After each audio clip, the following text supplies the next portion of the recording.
ஓம் தத்புருஷாய வித்மகே வக்ரதுண்டாய தீமகி தன்னோ தந்தி பிரசோதயாத். அன்பு நண்பர்களுக்கு உங்கள் ரங்கமணியின் இனிய வணக்கம். வாழ்க வளமுடன்.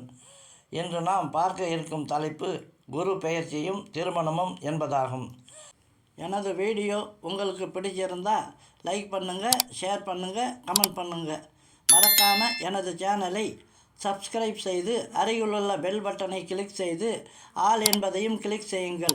அப்போதுதான் நான் போடும் வீடியோக்கள் உடனுக்குடனேயே உங்களுக்கு நோட்டிஃபிகேஷனில் வரும். தங்கள் மகனுக்கோ அல்லது மகளுக்கோ திருமணம் செய்ய முடிவு செய்த உடனேயே அவர்களின் ஜாதகத்தை ஒரு தகுதி வாய்ந்த ஜோதிடரிடம் காட்டி கங்கண பொருத்தம், அதாவது குருபலம் வந்துவிட்டதா என்று கேட்பதை வாடிக்கையாக வைத்து கொண்டு இருக்கிறீர்கள். ஒருவரின் பிறப்பு ஜாதக ராசிக்கு கோச்சார குரு 2 மற்றும் 7ஆம் இடத்தில் சஞ்சரித்தாலோ அல்லது 2 மற்றும் 7ஆம் இடத்தை பார்வை செய்தாலோ குருபலம் வந்துவிட்டது என்று அர்த்தமாகும் என்று சொல்லிக்கொண்டு வருகிறார்கள்.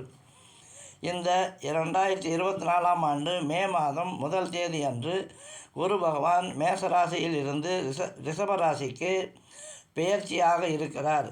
இதை வைத்து பார்க்கும்போது மேசராசிக்கு 2ஆம் இடத்திலும் விருச்சிக ராசிக்கு 7ஆம் இடத்திலும் வர இருக்கிறார். மேலும் இந்த குரு பகவானின் 5ஆம் பார்வை கன்னி ராசி மீதும், 7ஆம் பார்வை விருச்சிக ராசி மீதும், 9ஆம் பார்வை மகர ராசி மீதும் விழ இருக்கிறது. ஆகவே இந்த குரு பெயர்ச்சிக்கு பிறகு திருமணம் ஆகாமல் இருக்கும் மேசராசி, கன்னி ராசி, விருச்சிக ராசி, மகர ராசி ஆகிய ராசிகளில் இருக்கும் திருமண வயதில் இருக்கும் பிள்ளைகளுக்கு திருமணம் நடக்கும் என்று கூறி வருகின்றார்கள். இதையே குருபலம் என்று சொல்கிறார்கள். இதைத்தான் நீங்களும் காலம் காலமாக நம்பிக்கொண்டு இருக்கிறீர்கள்.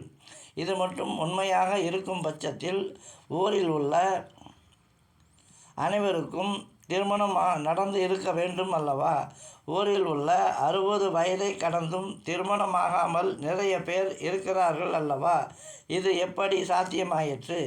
இதிலிருந்து நீங்கள் தெரிந்து கொள்ள வேண்டியது என்னவென்றால், இந்த குருபலம், கங்கண பொருத்தம், குரு பெயர்ச்சி ஆகியவற்றிற்கும் திருமணம் நடப்பதற்கும் துளி கூட சம்பந்தமே கிடையாது என்பதைத்தான் நீங்கள் கட்டாயமாக தெரிந்து கொள்ள வேண்டும். ஒருவருக்கு திருமணம் நடக்க வேண்டும் என்றால் அவர் திருமணம் நடப்பதற்குரிய கொடுப்பினையை வாங்கி கொண்டு வந்து இருக்க வேண்டும். இவ்வாறு அவர் திருமணம் நடப்பதற்குரிய கொடுப்பனையை வாங்கி கொண்டு வந்து இருந்தாலும் அந்த திருமணத்தை நடத்தி வைக்கும் அதிகாரத்தை பெற்றுள்ள கிரகத்தின் தசாபுத்தி நடப்பிற்கு வர வேண்டும். அப்போதுதான் அவருக்கு திருமணம் நடக்கும். இந்த அடிப்படை உண்மையை நீங்கள் தெரிந்து கொள்ளாமல் உங்கள் பிள்ளைக்கு திருமணம் நடக்க குரு பெயர்ச்சியை எதிர்பார்த்து காத்து கொண்டு இருக்கிறீர்கள்.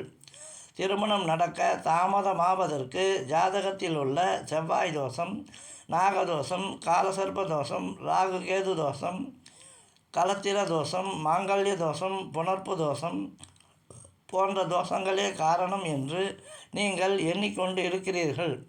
இது முற்றிலும் தவறாகும். திருமணம் நடக்க தாமதமாவதற்கு உண்டான உண்மையான காரணம் அந்த ஜாதகருக்கு அவரின் ஜாதகப்படி அவருக்கு திருமணத்தை நடத்தி வைக்கும் அதிகாரத்தை பெற்றுள்ள கிரகத்தின் தசாபுத்தி நடப்பிற்கு வராததே உண்மையான காரணமாகும்.